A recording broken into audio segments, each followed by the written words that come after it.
A maior pergunta que a humanidade já fez é: o que existia antes de tudo? Antes do tempo? Antes da matéria? Antes da luz? A Bíblia não começa com "era uma vez". Ela começa respondendo a esse mistério na lata. O texto afirma que antes do cronômetro universal começar a girar, já existia uma mente.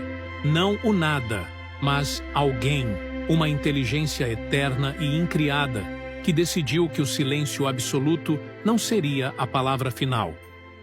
De repente, a ordem é dada. Essa voz diz: haja luz, e a escuridão primitiva é rasgada. A partir desse momento, começa uma sequência de 6 dias de organização frenética. A atmosfera é criada, a terra seca emerge de um oceano global, e a vida explode em cores e forma. O palco estava sendo montado para algo específico. O Criador, então, forma os animais. E, por último, o ser humano. Mas, aqui, há uma diferença brutal. O homem e a mulher não são criados apenas para viver ali, mas para reinar. Deus os coloca em uma região geográfica real, cercada pelos rios Tigre e Eufrate. A vida deles era simples. Tinham acesso total, segurança absoluta e conexão direta com quem os criou. Não existia ansiedade, não existia morte, não existia medo. Mas havia uma única regra nesse território. No centro do jardim, uma árvore funcionava como um teste de autoridade. A instrução era clara: podem comer de tudo, menos dessa aqui.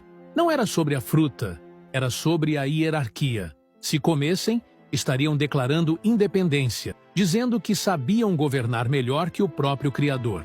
A consequência seria fatal.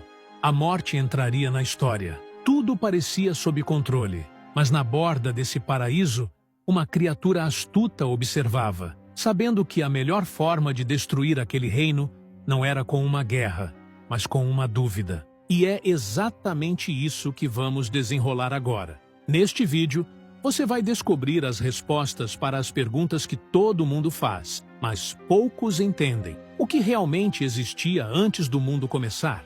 Já te dei um spoiler, mas vai além. Por que, se tudo foi criado perfeito, hoje existe tanto mal, doença e sofrimento? A decisão de comer aquele fruto foi apenas o detonador. Em questão de horas, a vergonha entrou, a culpa separou o casal e eles foram expulsos para um mundo hostil, onde a sobrevivência exigia suor e sangue. Mas, se você acha que o problema parou na desobediência de Adão e Eva, espere para ver a primeira geração nascida fora dos portões. O colapso moral foi instantâneo e brutal. O primeiro bebê humano da história, Caim, cresceu para se tornar não apenas um agricultor, mas o primeiro assassino em série de um homem só. E o motivo não foi território ou dinheiro, foi religião. Ele e seu irmão, Abel, ofereceram sacrifícios a Deus. Abel trouxe um cordeiro, entendendo que o pecado exigia uma vida em troca. Caim trouxe vegetais, o fruto do seu próprio esforço. Quando Deus rejeitou a oferta de Caim, o ego dele não suportou. Ele atraiu o irmão para o campo. Não havia armas de fogo na época. Então, imagine a brutalidade física necessária para tirar a vida de outro homem usando uma pedra ou um pedaço de madeira. O sangue de Abel tocou o chão, e a terra, que antes produzia vida, agora bebia morte.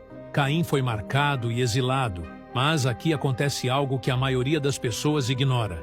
Ele não foi viver isolado em uma caverna como um selvagem. Ele fundou a primeira cidade da história. Pense na ironia disso. A civilização humana, com suas muralhas, sistemas e segurança, foi inaugurada pelo primeiro criminoso da humanidade. Seus descendentes não eram primitivos. A Bíblia descreve que eles desenvolveram rapidamente a metalurgia, forjando bronze e ferro, e criaram instrumentos musicais complexos. A tecnologia avançava rápido, mas a moralidade regredia na mesma velocidade. Poucas gerações depois, surge um homem chamado Lameque. Ele quebrou o padrão do casamento original, tomando 2 esposas para si, e ficou famoso por escrever a primeira poesia registrada na história. Mas não era um poema de amor, era uma confissão de assassinato, onde ele se gabava para suas esposas de ter matado um jovem apenas por tê-lo ferido. A violência tinha deixado de ser um crime para virar cultura,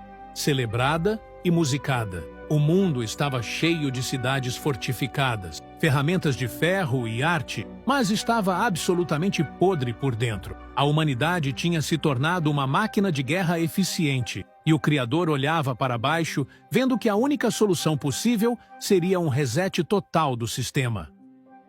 Esse reset não seria diplomático. A decisão foi radical: limpar o tabuleiro completamente. O dilúvio não seria apenas chuva, seria uma desconstrução geológica. Mas havia um homem que nadava contra a corrente. Noé recebeu um projeto de engenharia que desafiava a lógica: construir uma caixa de madeira colossal, com o tamanho de um transatlântico moderno, longe de qualquer mar.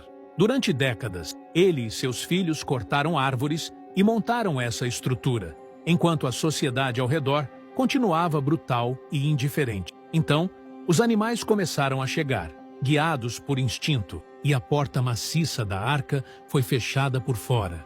As fontes do abismo se romperam. A água subiu até cobrir as montanhas mais altas. Tudo o que respirava fora daquele barco de madeira morreu.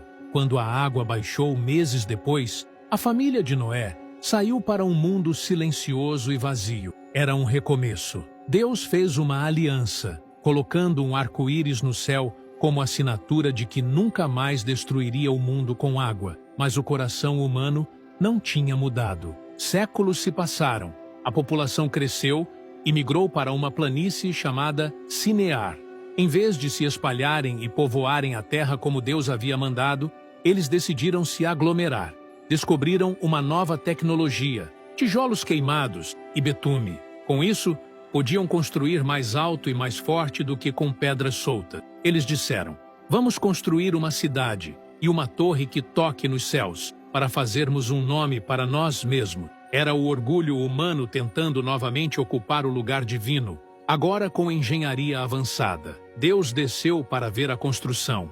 Ele viu que, se o povo continuasse unido com aquela motivação rebelde, nada seria impossível para ele. A intervenção foi cirúrgica. Em um momento, o mestre de obras pedia um tijolo e o operário entregava argamassa, sem entender uma palavra. A comunicação entrou em colapso. O caos linguístico parou a obra imediatamente.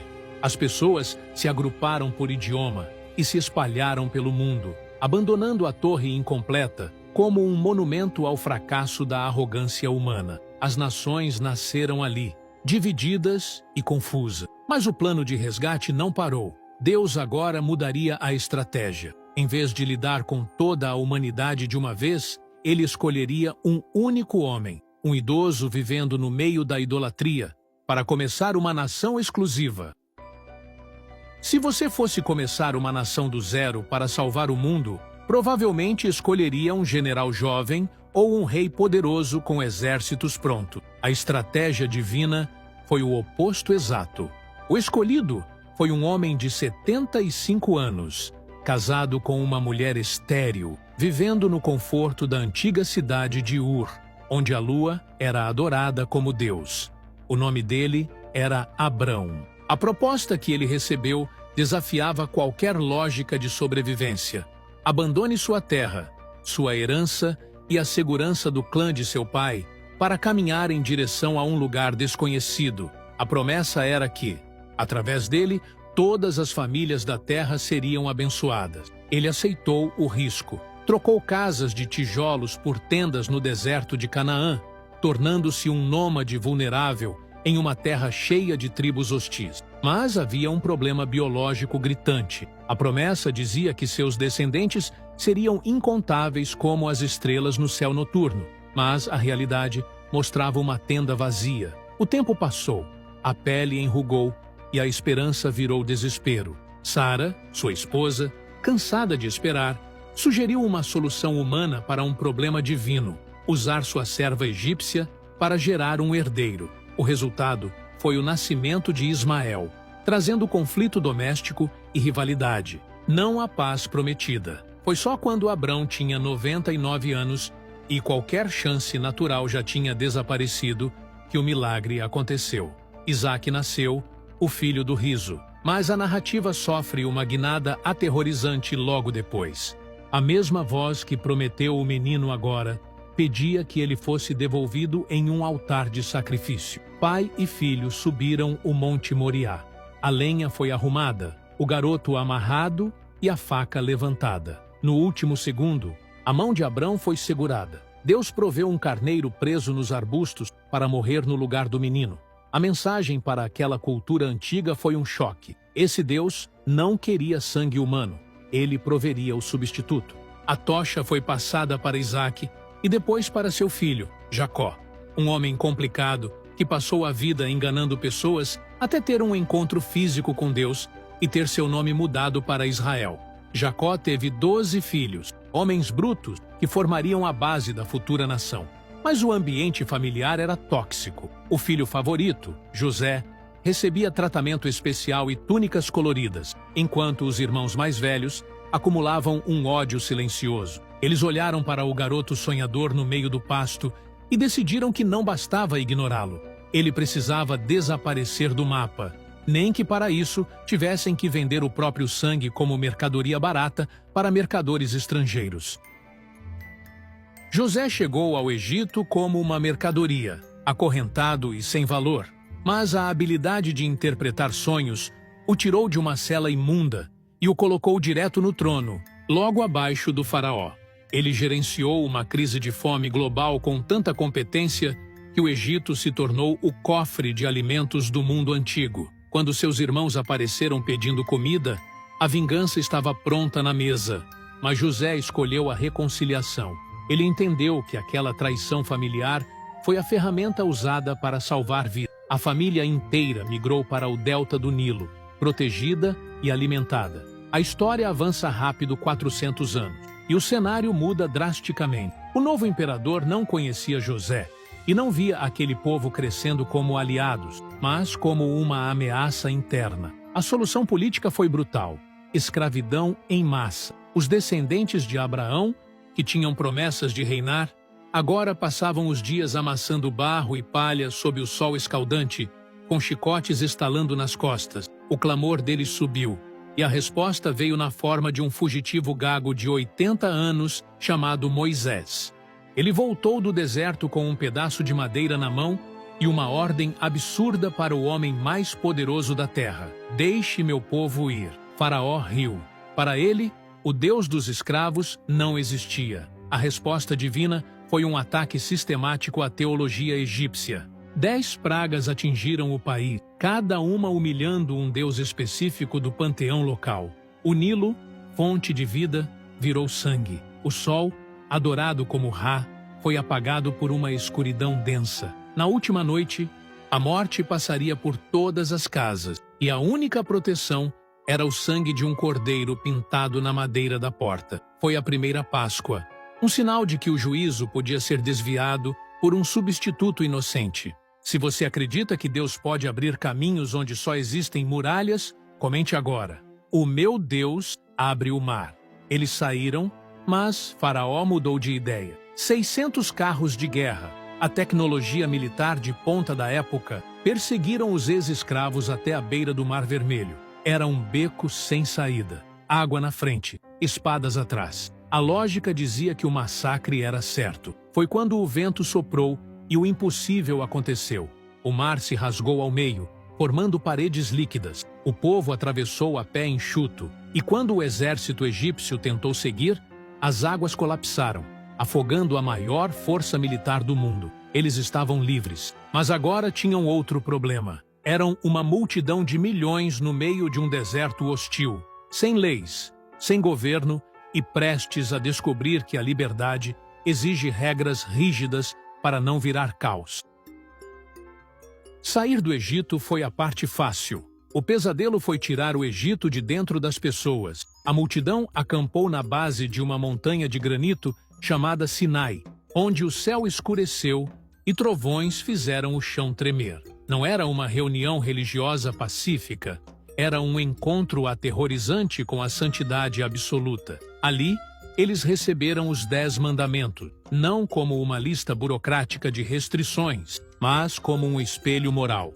A lei mostrava o padrão de perfeição exigido, mas também revelava o quanto eles estavam quebrados. Antes mesmo de Moisés descer com as tábuas de pedra, o povo já estava adorando um bezerro de ouro no vale, provando que a liberdade sem caráter vira anarquia em questão de dias. O dilema era mortal. Como um Deus perfeitamente justo poderia habitar no meio de um povo rebelde sem consumi-los? A solução foi um sistema de engenharia espiritual chamado tabernáculo. Era uma tenda portátil, coberta de peles, onde o céu tocava a terra. Mas a entrada tinha um preço alto. O pecado exigia pagamento, e a moeda era a vida. Touros e bodes eram degolados diariamente, e o cheiro de sangue e incenso impregnava o acampamento. A lógica era brutal, mas necessária. Um inocente morria para que o culpado pudesse viver. Era um sistema provisório, uma sombra apontando para algo definitivo que ainda viria no futuro. 40 anos de caminhada no deserto foram necessários para enterrar a geração que duvidou e levantar uma nova, forjada na dificuldade. Sob o comando de Josué, um general que sucedeu Moisés, eles finalmente chegaram à fronteira de Canaã. A primeira barreira era Jericó, uma cidade-fortaleza com muralhas duplas que pareciam impossíveis de derrubar sem máquinas de cerco. A estratégia de batalha foi a mais estranha da história militar. Marchar em silêncio por 6 dias e gritar no 7º. Quando as trombetas soaram, a engenharia humana falhou. As muralhas colapsaram para fora. E a conquista começou. A terra foi dividida e, pela primeira vez, eles tinham um lar. Casas que não construíram, vinhas que não plantaram. Parecia o final feliz da jornada. Mas a morte de Josué deixou um vácuo de liderança perigoso. Sem um rei central e sem um líder moral forte, cada tribo começou a fazer o que parecia certo aos seus próprios olhos. O ciclo de vitórias estava prestes a ser substituído por uma espiral de caos político e moral que faria a nação implorar por um salvador humano, esquecendo-se de quem realmente os havia tirado das correntes. Sem uma autoridade central, Israel mergulhou em 300 anos de anarquia tribal. O livro de Juízes descreve uma espiral de violência, onde a moralidade era decidida pela conveniência pessoal. Quando a opressão de inimigos com carros de ferro se tornava insuportável, Deus levantava um libertador militar. Mas assim que esse líder morria, o povo voltava para a lama. Cansados de serem vulneráveis, os anciãos exigiram uma mudança política drástica. Queriam um rei, igual a todas as outras nações. O profeta Samuel avisou que a monarquia custaria caro, com impostos altos e o recrutamento forçado de seus filhos para guerras. Mas o desejo de segurança falou mais alto que a liberdade. O primeiro monarca, Saul, parecia o candidato perfeito em qualquer campanha eleitoral.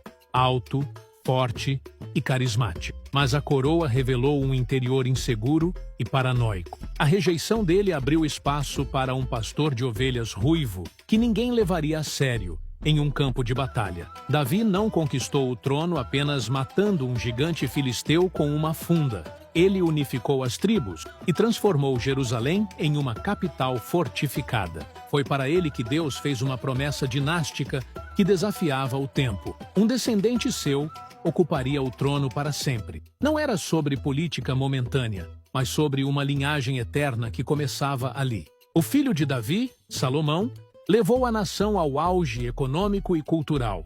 Ele construiu o templo, uma maravilha arquitetônica coberta de ouro que servia como ponto de encontro físico entre o divino e o humano. A glória de Deus encheu o lugar e a paz reinava nas fronteiras. Mas a prosperidade é um teste mais difícil que a adversidade. Para manter alianças internacionais, Salomão encheu seu harém com princesas estrangeiras que trouxeram seus próprios deuses para dentro dos muros sagrados. O homem mais sábio do mundo cometeu a tolice de dividir sua lealdade. O império estava rico, mas a fundação espiritual estava podre. Quando ele morreu, a tensão acumulada por anos de impostos pesados e idolatria estava prestes a explodir em uma guerra civil que rasgaria o mapa ao meio.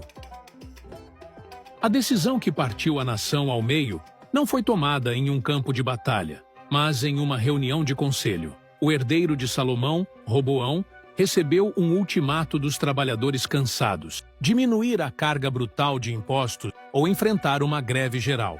A resposta do novo rei foi de uma arrogância suicida. Ele disse que seu governo seria ainda mais pesado que o anterior.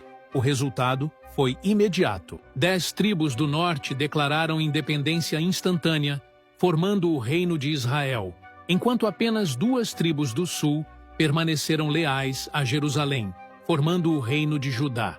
Agora, havia 2 tronos, 2 capitais e o dobro de idolatria. Para evitar que seu povo viajasse ao sul para adorar no templo, os reis do norte criaram sua própria religião estatal, instalando bezerros de ouro nas fronteiras. Não era apenas heresia, era uma estratégia política de controle de massas. Deus enviou profetas para intervir. Homens como Elias, Isaías e Jeremias não eram adivinhos de bola de cristal. Eram ativistas que confrontavam a corrupção no palácio. Eles gritavam que exércitos estrangeiros estavam a caminho, não apenas por expansão territorial, mas como uma ferramenta de correção divina. Foram ignorados, zombados e jogados em poços de lama. O prazo de validade da paciência divina expirou. O norte caiu primeiro, atropelado pela máquina de guerra assíria, um império famoso por esfolar prisioneiros vivos. O sul viu tudo isso e não aprendeu nada. Pouco tempo depois, a superpotência da vez, a Babilônia, cercou Jerusalém. O cerco durou meses, transformando a cidade sagrada em uma panela de pressão de fome e doença. Quando as muralhas foram rompidas, a carnificina foi total. O rei de Judá assistiu à execução dos próprios filhos antes de ter seus olhos furados, garantindo que a última coisa que veria seria o fim de sua linhagem. O impensável aconteceu em seguida. Os soldados babilônios entraram no templo, saquearam o ouro e atearam fogo em tudo. A casa de Deus virou cinzas. A elite sobrevivente foi acorrentada e arrastada por 800 quilômetros até a Babilônia, forçada a viver no coração da cultura inimiga. A terra prometida ficou vazia e a pergunta que restou era perturbadora. Se o templo caiu e a linhagem real foi cortada, a promessa antiga feita a Abraão e Davi tinha falhado. Você conseguiria manter sua fé intacta se visse sua igreja queimada, sua cidade destruída e fosse obrigado a servir ao império que matou sua família? 70 anos depois que a fumaça de Jerusalém baixou, a geopolítica mundial virou de cabeça para baixo em uma única noite. O Império Babilônico, que parecia invencível, caiu diante dos persas. O novo imperador, Ciro, fez uma jogada diplomática que ninguém esperava. Assinou um decreto permitindo que os exilados voltassem para casa. Parecia o final feliz que os profetas haviam prometido, mas quando as caravanas chegaram ao destino, a euforia morreu na garganta. Jerusalém não era uma cidade esperando para ser habitada. Era um cemitério de pedras queimadas e muralhas derrubadas, onde raposas e bandidos eram os únicos donos do território. A reconstrução não foi um projeto de arquitetura, foi uma operação de guerra. Neemias, que trocou o conforto do palácio persa pela poeira da Judéia, organizou o trabalho em um regime de tensão total.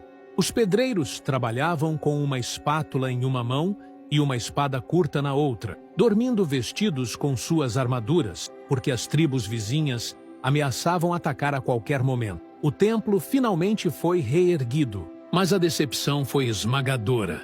Os homens mais velhos, que ainda lembravam da glória da construção de Salomão, choraram alto quando viram o novo prédio. Era menor, mais simples e o mais assustador, a nuvem de glória visível que enchia o lugar antigamente não apareceu na inauguração. A estrutura estava lá, mas a sensação era de que algo vital ainda faltava. Então, começou a fase mais angustiante de toda essa história. O profeta Malaquias entregou uma última mensagem de alerta e, depois disso, o transmissor divino foi desligado. 400 anos se arrastaram sem uma única voz profética, sem milagres, sem novas escrituras. Foi um vácuo espiritual absoluto. Enquanto o céu estava mudo, A terra tremia com a marcha de novos impérios. A cultura grega invadiu a região, forçando uma modernização à força. E logo depois, as legiões de Roma chegaram para ficar. A Judéia se tornou um barril de pólvora. O povo, agora oprimido por governadores romanos corruptos e impostos abusivos, se apegava desesperadamente aos rolos antigos. Eles liam sobre um Messias, um guerreiro santo que esmagaria os inimigos e traria a justiça de volta. Grupos radicais afiavam facas em becos escuros e a elite religiosa criava regras rígidas para tentar forçar a mão de Deus a agir. A tensão estava no limite. O mundo antigo prendia a respiração esperando um leão rugir e devorar os romanos, sem fazer ideia de que a resposta viria de um lugar irrelevante, na forma mais frágil possível.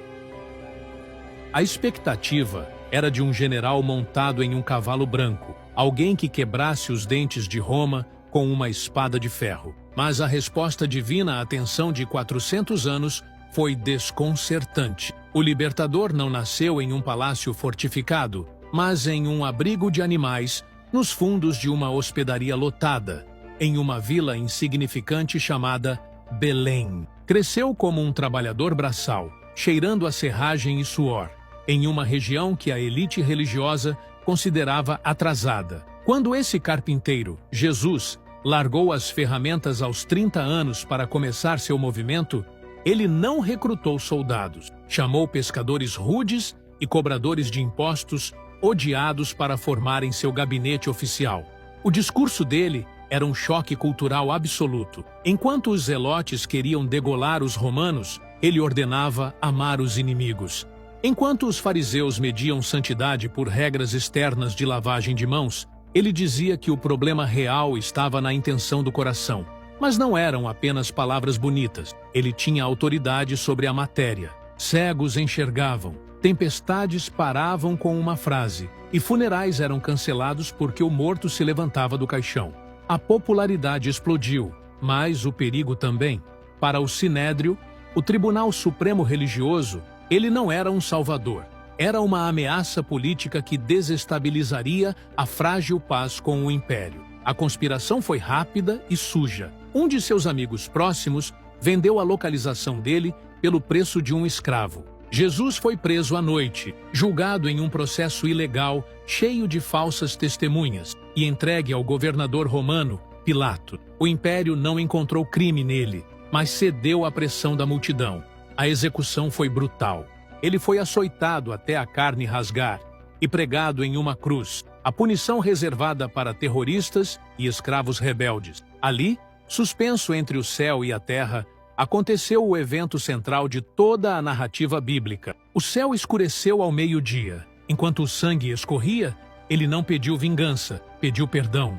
A Bíblia diz que, naquele momento, ele estava absorvendo a culpa acumulada desde o jardim, pagando a dívida que o sistema de sacrifícios de animais apenas adiava. Ele gritou: "Está consumado", e morreu. O véu do templo, uma cortina grossa que separava o lugar sagrado, rasgou-se de cima a baixo sem mãos humanas. O acesso estava livre, mas o líder estava morto. O corpo foi trancado em uma tumba de pedra, selado com a insígnia romana e guardado por soldados de elite. Parecia o fim trágico de mais um falso Messias.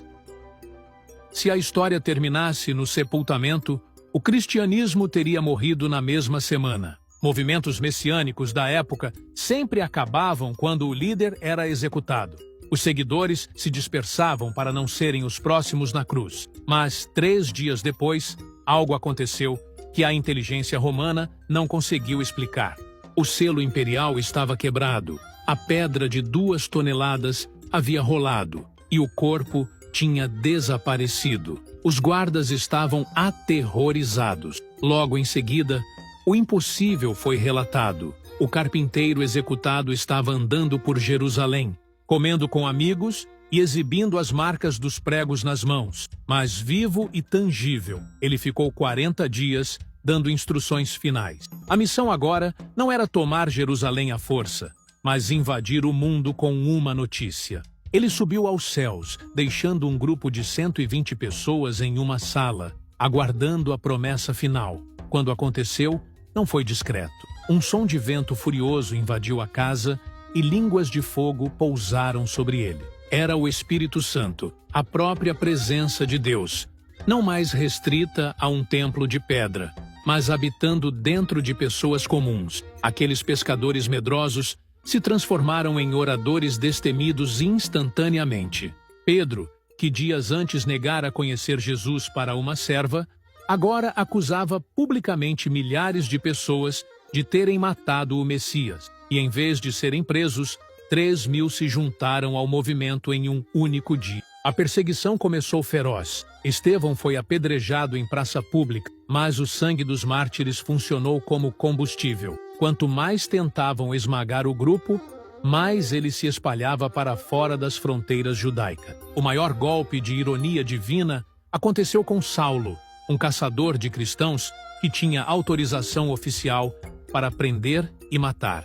No caminho de uma operação, ele foi derrubado por uma luz ofuscante e ouviu a voz do homem que perseguia. Saulo se levantou cego e se converteu em Paulo, o maior missionário da história, levando a mensagem para o coração do império. Ele viajou milhares de quilômetros, naufragou, foi açoitado e preso, mas escreveu cartas que hoje formam metade do Novo Testamento, explicando que a salvação não era por mérito humano, mas por graça. O Império Romano, com todo o seu ferro e lei, estava sendo infiltrado não por espada, mas por uma ideia indestrutível que atravessava classes sociais e etnias.